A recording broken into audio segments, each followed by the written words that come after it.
చేసిన తర్వాతే కదా! రావాల్సినన్ని ఆ! ఇష్యూస్, అదే ఇష్యూస్. కాంట్రోవర్సీస్ ఏంటంటే బయట చూసినేటే.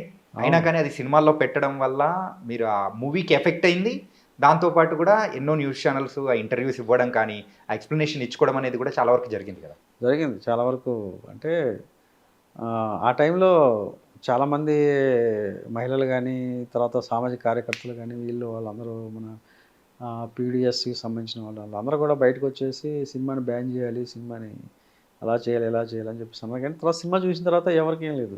హ్మ్. ఓహ్! ఇదేదో మామూలే కదా! ఏముంది దీంట్లో అనిపించింది ఆళ్ళకి. అంటే సినిమా జస్ట్ ఒక పార్ట్ అది. ఒక భాగం మాత్రం అది. హ్మ్.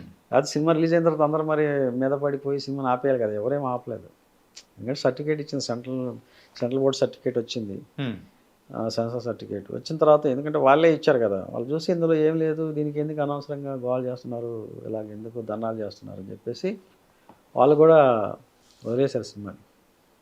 సార్ సినీ రంగాని విషయానికొచ్చేటప్పటికి బిఫోర్ కరోనా, ఆఫ్టర్ కరోనా చూసే వాళ్ళ పర్సెప్షన్ అనేది కూడా కంప్లీట్‌గా చేంజ్ అయిపోయింది.